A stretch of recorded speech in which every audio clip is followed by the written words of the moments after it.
Welcome to the Empathy Circle Facilitation Training. I'm Edwin Rutsch, the Director of the Center for Building a Culture of Empathy, and I'm also the developer of the Empathy Circle process. And what I'd like to do is give a step-by-step introduction to what we're doing or overview of what we're doing in session one. This is session one of the 5-session facilitation training. And this session is really going to help you to know what to expect in the session one. So the Empathy Circle process is a fairly easy process to learn. I think that's one of the strengths of the process, that we have just a one-page PDF that explains the process. We've got some how-to videos. We have a lot of sample videos that you can watch. So it's easy to just learn the basics. But this facilitation training is really going to help you kind of be able to learn how to facilitate a circle and deal with different challenges that may come up. And it's also going to help you to develop friendships and connections with other people who are in the empathy movement community. So let's go directly to the slideshow. And here we go. So this is version 1 of this overview and outline. And do take notes and send me any questions or suggestions for improving it. And again, why to watch this video? It's going to help prepare you to take part in the training. Sometimes people feel a bit of anxiety, when you're taking a training, learning something new. And this really helps prepare you to know what to expect in the training and to do sort of the homework and preparation work. So you'll feel much more relaxed. You'll enjoy the training more, and I think get more out of it. This is just the first session of the 5 sessions. So for every session, there's a video, introduction overview video. So do watch those before you take part in the session. And just to know that we're all learners in this. There's a lot of different levels of learning, and we're all learning to really create a more empathic world with this training. So next, let's just have a little bit of the training acknowledgments. That this training is based on active listening or empathic listening, which is really the foundation of the Empathy Circle. The active listening process was developed by Carl Rogers. Here in the photos, you see Carl Rogers listening to different clients. He's considered to be one of the 2 or 3 most influential clinical psychologists of all time. He developed the empathy or empathic listening or active listening process in a therapeutic setting. So he would just listen to his clients using active listening. And I'll just mention that I sort of use the words active listening and empathic listening interchangeably. There's no real convention that I know of between the difference between the 2 terms. Sometimes empathic listening is seen as something deeper, sort of a deeper listening than active listening, maybe going more into underlying feelings, but there's no real consensus on the difference of those 2 terms. So I just use them interchangeably. And the Rogers used the empathic listening and just in a one-directional way. He just listened to his clients and in that sort of professional listening process. And what we're doing in the Empathy Circle is we're taking the empathic listening out of the context of therapy and just bring it into the context of people talking with each other and using that process to really connect with each other more deeply. And the Empathy Circle is maybe 2 to 7 people doing mutual empathic listening with each other. And I'm going to make a different video on how the Empathy Circle came about, but this is just quickly just giving a bit of an overview here of how the training came about. Next, we have my good friends Lou Swire and Bill Filler. They created the core of this training. They developed and held the first training cohorts with a group of 3 or 4 doctors from New York City who were dealing with the early COVID crisis. As you remember, New York was one of the most hard hit early on with COVID, and there was a hospital there. They wanted to learn about empathy circles, see how that could help support them, help their doctors, and so they developed the first basic training of this training. Next, after Bill and Lou held the first few cohorts with the doctors, we kept building on the training. We scaled it up from just maybe 4 participants to 12 attendees. We created a website and just kept developing and refining and expanding the training. And since then, a lot of people have really contributed ideas, feedback, and work to developing it. And it's ongoing development. When we then, from 12 participants, we expanded to 16 per cohort. And then we started the trainee and trainer program, teaching how to actually facilitate it. We then kept expanding it to about 20 attendees per cohort, and we added a 5th session to it. We're now have the training developed enough where we can host about 40 attendees per cohort, which I think is pretty good. And it's about the limit of how many attendees we can have. And we do just keep iterating, improving the training with each cohort. And the session, this video that you're watching, this is like a new addition to the training.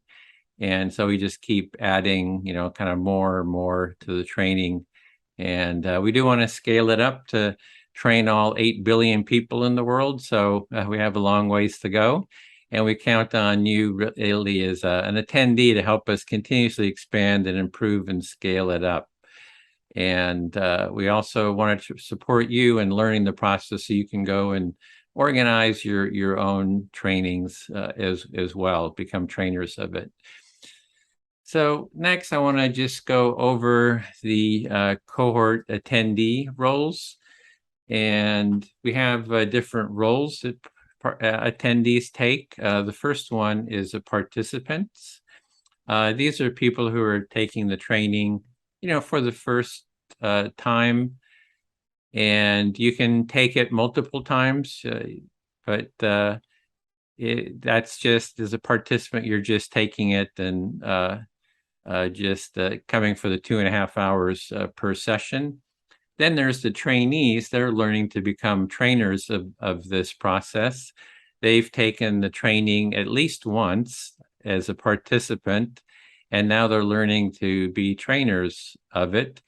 And you'll see the L1, L2, 3, 4, and that just indicates how many times they've done the training. So a person with L1 is doing the training for the role for the first time, and L4 is this is the 4th time they're doing it, for example.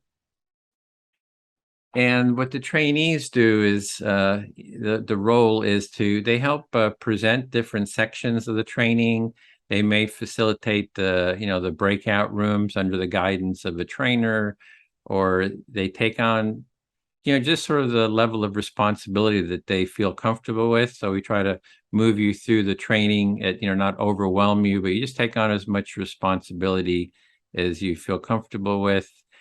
And the trainees are also part of the training team, and they meet for 30 minutes before and after the training to sort of debrief it, plan, organize, and prepare to host the next session. The trainers, they're part of the training team. They're supporting the trainees and the participants. The trainers have done the training at least 5 times to become a trainer. And this training is really not complete until you have become a trainer and hosted at least 1 training. So that would mean, taking the training 6 times. So 1 time or more as a participant, 4 times or more as a trainee, and then you can become a trainer, as often as you wish. And then you can also move through these different steps, as I mentioned, at a pace that's comfortable for you. The producer manages the overall training cohort, the overall organization of it. So they just sort of manage it, and hopefully you can become a producer as well, because as I said, we want to support you in sort of spreading the practice and holding your own trainings. Get together with some other trainers and producers and hold up more trainings and just spread it as widely as possible. So next, I just wanted to give a little overview here of the learning pyramid. And this is a model of sort of the average retention rate when of different learning methods. And so for the first is a traditional training, like called passive learning, where you listen to a lecture, and that's about 5% retention of knowledge, and skills. There's reading. You can just read something, like you'd read about empathy, and it's about 10% retention. If you have audio visual, you're going to have 20%. If somebody demonstrates something, they say it's about 30%. And this is the typical learning approach for online learning. You see plenty of videos and so forth online, or classes. They're very text-based, and the retention is not all that high for this kind of learning. The empathy circle facilitation training is sort of, so the next level down is active learning, and it's considered the most effective type of learning. It's really, this training is practice by doing. So we have discussion groups. You do discussion in the empathy circle. You practice by doing, and you can see that's like 75% retention rate. You're facilitating empathy circles and learning how to do it. So you're actually doing it, or you're teaching others to be facilitators or take part in the circle. So I think this is the best empathy training, because it's really about being active and doing, and that's really, at least this chart shows that it's the best way to learn, and that's my personal experience as well. So let's see, and next. So let's go through the session 1 outline. This is the session 1 overview. It's 2.5 hours. There's 3 main sections. We start with 30 minutes in a sort of a full group. All the participants come together, and then we'll have, after 30 minutes, we go into these breakout rooms for an hour and a half, and then we come together for 30 minutes with the full group to debrief. And I'll focus on each of the sections and review what we do in them, and also give some tips on what you can do to be prepared for each section. So this is an overview of the first 30 minutes. We got the producer welcome, participant check-ins, course objectives, and the arc of the training. We review a culture of empathy values. We review the how-to empathy circle and give a description of what we're going to be doing in the breakout rooms. And so I'll kind of review each of these in a little bit more depth. So to begin with, the producer, the overall organizer of the training, they announce that we're going to be recording. We do record these sessions for educational and promotional purposes. We record the full group sessions, and only one breakout room that the producer is recorded. And this is helpful if someone misses a session, you can watch what we did, and you can Others can review it and learn by observing, and you can also share it with your friends. That kind of helps get the word out about it. And it also helps to harvest and document the insights that come up, because there's really a lot of insights that get generated, and it's a good way by recording to capture those. So next, a trainer, after the producer, they give a little bit of an introduction. They will pass it on to one of the trainers, and a trainer will call on each of the attendees, and you'll have 30 seconds to share your name, location, country, share why you're interested in taking the training. And we want to go around and hear from everyone in the room, and do have your camera on, which helps create a deeper connection. We do ask that you keep it on all the time if you can, but if you can't, that's sometimes they're just not working or something comes up, but do try to keep it on if you can. So next, someone will cover the course objectives, and for the participants, the objectives are to understand and become familiar with the goals, values, and core structure of the empathy circle. And then next is to deepen your experience and skills of being a facilitator. So give you that hands-on experience that really develops those deeper skills. We try to support you building strong bonds and connections in a sense of community with each other. And also that in the future, you'll be able to support each other with the training and growth towards building the culture of empathy and empathy movement. And for the trainees, the goal or the objectives are to guide the trainees in learning how to present this training and become trainers and producers of it. This is the course arc, just to let you know what we're going to be doing in each of the 5 sessions. In session 1, we review the empathy circle practice. We just so that we introduce the core values and the experience. You get to experience the benefits of the practice. The training is more than just learning how to facilitate the process, but to develop an empathic way of being in a culture. And we want to kind of give an overview of what that culture is about. And session 2 is about practicing the how-to and to begin to facilitate a short empathy circle. So each of the participants will be start facilitating a circle. The session 3, again, you're going to practice how to introduce the empathy circle, and you'll start being able to take on challenging situations, facilitating if you're ready. So we try not to, really overwhelm you, but if you feel ready to take on some challenges, you can take those on. Session 4, again, you're going to facilitate an empathy circle, short empathy circle, and you'll take on some challenges that if you feel ready to do those. And in session 5, we'll integrate all your learnings. We sort of harvest the training feedback and also hear about your next steps with empathy circles and building a culture of empathy.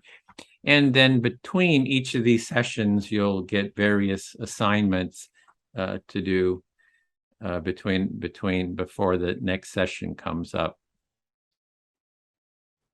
So the next section is the culture of empathy values. As I was mentioning, the empathy circle is part of a larger vision. It's not just, you're not just learning some skills. You're really learning about a deeper way of being, and really about creating this culture of empathy. And that's really to nurture this mutual empathy, around the world, basically. And the values of this culture of empathy are also the values of the empathy circle. It's sort of a basic practice that sort of embodies a lot of the values. So in this section, a trainer is going to review some of the core values of the empathy circle and a culture of empathy. And the first value, and I would say core funded, pretty much the starting point is empathy, which is, being willing to listen deeply to oneself and to others. And then the second one value is mutuality, and that's supporting reciprocal empathy, openness, and care between people. So it's not just this one way listening. You are the listener, you empathize with other people from sort of an individualistic way, but really we're working towards the mutuality, that we're creating mutual empathic relationships. And how do you do that? How do you create that mutuality? So then the other value that kind of grows out of that is openness. So that's an openness to express yourself freely and an openness to listening to others express themselves. And that comes from people just developing more trust, and then sort of an openness happens. And then the same with care is another core value. That's really a concern for the well-being of yourself and for others. And this is just a starting point. It's not like an exhaustive list. And we'll sort of be exploring more values of a culture of empathy over time as well. So your most important values, we'll have sent out an email with a link to this Mentimeter questionnaire. And we want to hear what your values are that are personally most important to you. And that, like I say, that'll be emailed to you. There'll be a link to this form. And you just type in the 3 most important value, and you just click the submit. And that will create a word cloud. And this is a sample word cloud from one of our cohorts. You see that the bigger the word, the more people mentioned it. So you can see in our cohort 12E, this was the different values that people had. You can see it's quite a wide variety of values. And then after we've just, heard, talked about the values of a culture of empathy, seen what the cohort's values are, a trainer will review how to do the empathy circle process. And they'll just go through the steps very quickly. And it's good for you to pay attention, because next week, the following week, it's going to be your part of your role is to facilitate a mini empathy circle, and you'll be giving the how-to instructions. And after the session, we'll send you some links with how to prepare in more depth, how to give the how-to instructions yourself. And then we'll go into the breakout room description, and someone will explain. We will have a question is, how does one of your values relate to a culture of empathy, or whatever's alive for you? And a trainee or trainer is going to facilitate the breakout circle room. And we'll have about an hour and a half for that. So we'll be going into the breakout rooms. And so what you're going to be talking about is how one of your values relates to a culture of empathy or the empathy circle. And this is the word cloud I was showing before. And you can see some people mentioned authenticity. So if that was your value, you would say the more, how does that value relate to a culture of empathy? And the more open and authentic we are, the deeper a culture of empathy can be. If we can see each other more deeply, the deeper the empathy can go, and the deeper we can connect with each other, and the deeper the understanding can be. We also have inclusivity. Everyone in the circle is included. Everyone can speak and be heard to their satisfaction. Everyone is included in the empathy circle, as long as they agree to the basic process. And then fairness in the empathy circle and in a culture of empathy, we strive for equality of fairness so that everyone has equal time to speak and to be listened to.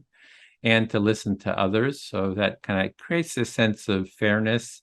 And then somebody mentioned love was their most important value. And I've mentioned that I see empathy circles as sort of microdosing love. Love is seeing each other deeply and is really based on listening and empathizing with each other. And so the question will be, how does one of your values that you added to the word cloud, how does it relate to the empathy circle and a culture of empathy? And you'll just discuss that in the empathy circle, using the empathy circle practice. So then we go into the breakout rooms, and I'll just show what happens when we go into the breakout rooms. You'll usually be in the room with 3 participants, one trainer and one trainee. And the room configuration can be a bit different depending on the circumstances and who is attending this training session. For example, there could be just one trainee or one trainer and 3 participants. And this is just a standard empathy circle, facilitated by a trainer trainee. And the reason for doing this topic is so that we see the bigger picture of a culture of empathy and to explore your values. So we really kind of hear from each person to see where they're coming from and to see how the overall cohort, all the values of the cohort. And this helps to really start building connections with fellow cohort members. It gives you more experience with the empathy circle before you start to facilitate them in the next section.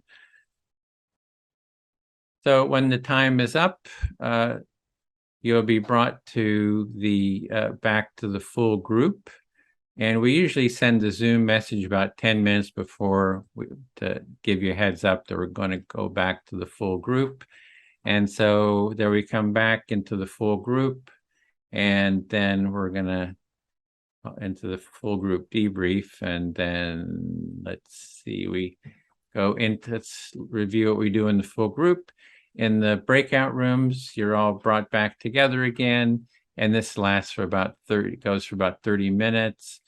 We start with a learning debrief, and there's about 25 minutes for participants to be called on to share up to 1 minute. The trainee will call on each participant. That just kind of makes things go faster. And the question is, what were your most important experiences and learnings in the breakout room? Or kind of anything that was alive for you, any questions too, you could share those too. And we'll just go through and hear from all the participants. Then next we'll have a closing section. We hear any final trainer comments. We review what we did in this section. We review what we'll do next week. And then we mention this week's assignments. And we go to do our jazz hands goodbye. And then you can, at that point, you can drop off the call. And so what you'll want to do is there'll be assignments sent, and you'll want to keep an eye out. Within a day or so, there'll be an email with the week's assignments to do before the next session. And I'll be making a separate video that's going to review the assignments. That's one of the projects that I need to do. And so the first, there'll be one of the assignments is a reminder to fill out the session feedback form. The feedback form really helps us develop the training, and you can post any questions that can be answered in the text. A trainer will review those and then try to answer them at the beginning of the next session. You'll be doing a buddy call, which is you'll be matched up with someone from the cohort to have a call with and do empathic listening together. And each week you're going to be matched up with someone new, and you can report back, how it went in the next session, and with any questions, or especially want to hear your learnings that you might have had, some new insight. And then if you can, you try to hold an empathy circle during the week with maybe family and friends, and then again, report back any, how it went, any questions, any learnings in the following session. And then there'll be a link to how to do the empathy circle, because you're going to want to prepare for the next session. You're going to be presenting that, and there'll be more in-depth instructions, in the email. And then after that, the training team stays behind, and they have another 30 minutes debrief. So with that, we have the this is what we covered. Full, you see there's 3 sections to this to the training. And then we're still working on this presentation, or I'm working on it. So send me any comments, any feedback, any questions about the training, and I'll try to add that into the next version of it. And my contact info is in the chat, not the chat, but the video description below. So hope that this helps with understanding what we're going to do in this session. And let's keep building the empathy movement together. See you in the training and in the empathy circle.